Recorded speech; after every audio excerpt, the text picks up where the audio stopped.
Bang, tadi kan abang sampaikan bahwa di sini bakal menjadi sejarah kelam bagi kota Tangerang. Jikalau misalkan di Petun ini perdanya ini bisa dipatahkan, bang, kan bahkan ada delik pidananya juga. Menurut abang di dalam kajian perda ini ada kecacatan nggak, bang, dalam proses pengkajiannya, dalam proses pengimplementasiannya, sehingga Kadis Disbudpar masih bingung dengan dengan fungsi dia sebagai sebagai eksekutor. Kalau dari perda sendiri, namanya produk rumusan aturan daerah, mungkin bisa terjadi perbedaan interpretasi ya. Itu mungkin bisa terjadi. Tapi saat ada dalam konteks begini, perda itu kan, perwal perda itu kan tidak bisa keluar dari undang-undang atau PP pemerintah.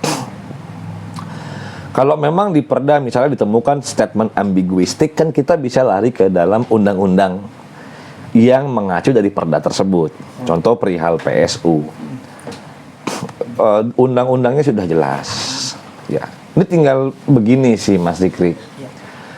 Kan kita sama-sama tahu ada perda tentang PKL di Kota Tangerang. Nah, ini tinggal masyarakat menilai perda ini yang wajib menjalankan kan pemerintah daerah. Mereka yang merumuskan, mereka yang membuat aturan, mereka yang melaksanakan. Kalau mereka tidak bisa melaksanakan, yang dalam konteks kecacatannya bukan di perdanya, tapi pada, saya di sini bicara adalah dalam tanda kutip pemerintah daerahnya. Ya. Kota Tangerang, baik di level Kadis, Kabid, OPD dan lain-lain. Nah, ini kadang-kadang juga yang mungkin perlu, misalnya gini ya, saya kadang-kadang mau tanya, itu pejabat tuh baca nggak sih perda tuh? Kira-kira gitu, kadang-kadang kan gini. Jadi karena kadang-kadang praktek di lapangan dengan aturan yang ada juga seringkali ditemukan perbedaan, gapnya masih terlalu besar gitu. Alasan bisa dibuat, tapi kan ini catatan artinya kembali pada konteksnya. Kalau kecacatan dalam perumusan perda, kecacatan saya rasa tidak. Kalau kekurangan mungkin bisa, karena namanya produk yang terus bisa dikembangkan, bisa dirubah mengikuti perjalanan zaman. Tapi percuma mau punya perda berapapun kalau nggak dilaksanakan. Poinnya kan di situ. Maka sebenarnya sosialisasi perda tuh, yang pertama bagusnya jangan ke masyarakat dulu, ke seluruh kepala dinas, kepala bidang tuh. Jadi mereka dulu yang paham tuh. Artinya mereka nanti bisa menjalankan peraturan daerah berlandaskan dasar-dasar aturan yang jelas. Kebijakan-kebijakan yang dibuat di daerah punya landasan aturan yang jelas. Gitu. Nah, karena gini, ya, aturan ini kan dibuat untuk mencegah praktek-praktek yang sifatnya kebebasan yang tanpa batasan. Sekarang kalau gini, kalau lahan PSU ini dijadikan semuanya bebas diahli fungsikan, yang pertama kan akan merugikan pengguna PSU yang lain.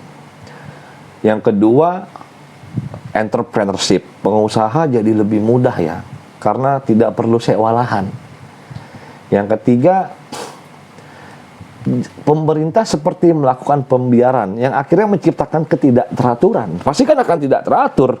Jalan yang dibangun untuk pengguna jalan akhirnya dipakai berdagang, jembatan yang dibangun untuk U-turn berputar dipakai sama pedagang.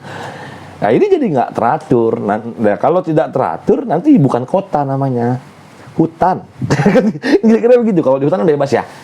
Kira-kira gitu Mas. Jadi poinnya, kecacatan perda mungkin tidak, kekurangan bisa jadi karena perda adalah suatu rumusan yang sifatnya bisa dikembangkan. Ya. Gitu. Bang, tadi kan abang bilang hasil dari apa sih yang ngebuat Disbudpar ini juga belum menentukan sikap, entah dia membalikkan alih fungsi lahan atau dia memang sengaja mengulur waktu.